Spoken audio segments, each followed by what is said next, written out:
Hey, what's going on there, youth pastors? Paul Turner here from the discipleproject.net, here with another great video for you today. And today I want to bring to you some commentary on an article called American Religion is Not Dead Yet, and put it in the context of youth ministry is not dead yet, because there's some things in this article that I think we as youth pastors should be thinking about. Now, before we get into that, though, if you are brand new here to the channel, thank you so much for being a part today. If you want to be a part of this community, and I hope you do, go ahead and click that subscribe button down there, and you'll get videos like this in your inbox on a regular basis. Okay, so let's go ahead and dive into the article here. It is an article by Wendy Cage and Elan Babchuk. Hopefully I'm pronouncing those names correctly. And we get into the very beginning part here, which sounds, you kind of put up front, some of traditional things that you put in an article like this, stats and so forth. But we'll go with it, and we'll jump down here to some of the things that I really want to talk about. Take a drive down Main Street of just about any major city in the country, and with the housing market ground to a halt, you might pass more churches for sale than homes. This phenomenon isn't likely to change anytime soon. According to the author of a 2021 report on the future of religion in America, 30% of congregations are not likely to survive the next 20 years. Add in declining attendance and dwindling affiliation rates, and you'd be forgiven for concluding that American religion is heading towards extinction. Well, let's put out first that, yes, religion can be extinct, but relationship with Jesus will never be extinct, right? We're always going to find people that need the Lord. We're always going to find people who want to gather in faith, right? Whether that's in a church or wherever it may be, there's always going to be a gathering of people who want to worship, have communion together, share faith, all that kind of good stuff. So I am not on the America's, doomed in the sense of, where the faithful are not going to be able to show up anywhere. Okay, so let's move on. But the old metrics of success, attendance and affiliation, or more colloquially, butts, budgets, and buildings, may no longer capture the state of American religion. Although participation in traditional religious settings, churches, synagogues, mosques, schools, etc., is in decline, signs of life are popping up elsewhere. In conversations with chaplains, in communities started online that end up forming in-person bonds as well, in social justice groups rooted in shared faith. Now, I also want to throw into the mix the public school. You say, Paul, why would you put the public school in there? Well, just the other day, I work with an organization called First Priority, and we help students do student-led Bible clubs on their campus. I think that's a great place for students to gather with like-minded people of faith, their own age, whether they're attending your youth group or not. And there was probably, I'll say, 50 to 55 students in there. And they were all chatting and talking, getting to know each other, and, had the same interest to be there at 7:25 in the morning, to hear an encouraging word, to be with one another, to pray. And so don't discount the local public school if you are thinking about, how to gather students to pray together and not worry about whether or not your youth ministry is full, but rather whether or not students are having an opportunity to gather. Okay, let me go ahead and jump down here to this paragraph here. It says, religion has historically done four main jobs. First, it provides a framework for meaning-making, whether helping our ancient ancestors explain why it rained when it rained, or helping us today make sense of why bad things happen to good people. Second, religion offers rituals that enable us to mark time, process loss, and celebrate joys, from birth to coming of age to family formation to death. Third, it creates and supports communities, allowing each of us to find a place of belonging. And finally, fueled by each of the first three, religion inspires us to take prophetic action, to partake in building a world that is more just, more kind, and more loving. Through the pursuit of these four jobs, religious folks might also experience a sense of wonder, discovery, and new truth about themselves or the world, or even have an encounter with the divine. Well, as Christians, and from a Christian perspective, all of these things are true, is having a relationship with the Lord, and then how we make sense of the world through how Scripture informs us, and also how, our transformation, our spiritual formation happens, as we know the Lord, and as we grow in faith and we grow in knowledge of the Scriptures and in communities. Now, here's the main paragraph that I ran across that I think applies to us as youth workers, that we need to be thinking about, is many theological schools aren't yet training their students to reimagine how to serve people outside traditional religious contexts. Exactly. Most students are being trained to still prepare, as the article says, most are still preparing clergy to serve in congregations, a job with diminishing prospects these days. However, a growing number of groups, many of them led by seminary graduates, support spiritual leaders who are fostering new kinds of spirituality in their flocks. And I would say, how are you fostering different kinds of learning dynamics?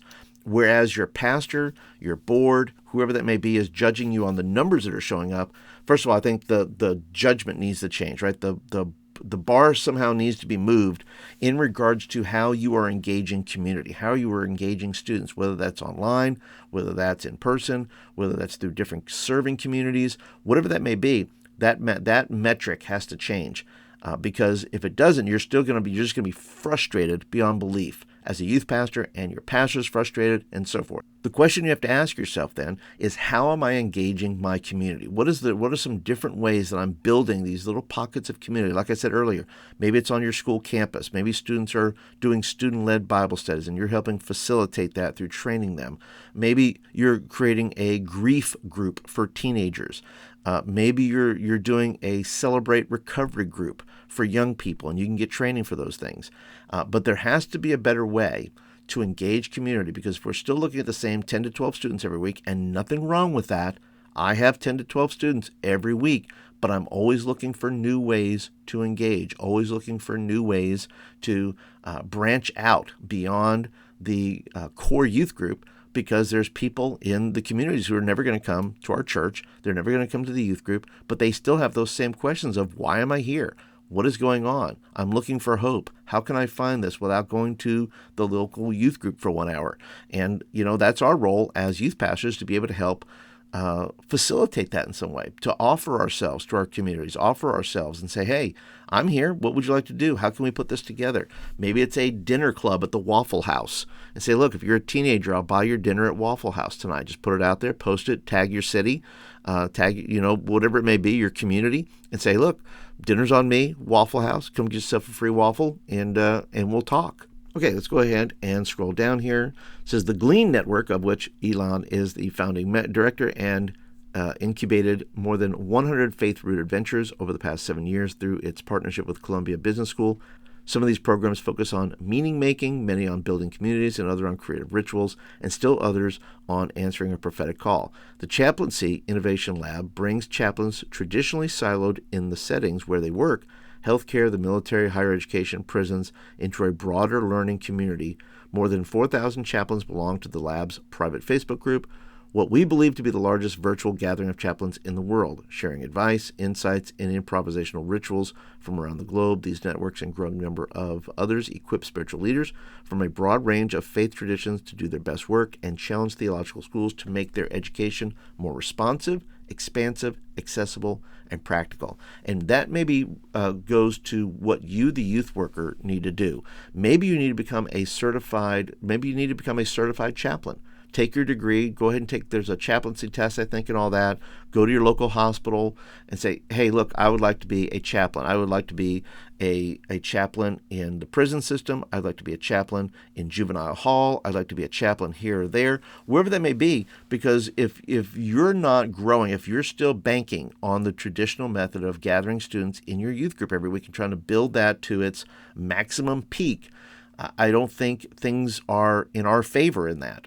I don't think things moving forward is going to go as well as we think we are. So I think if we want to continue to bring hope and bring the gospel to people, we're going to have to figure that out. We're going to have to say, what do I need to do?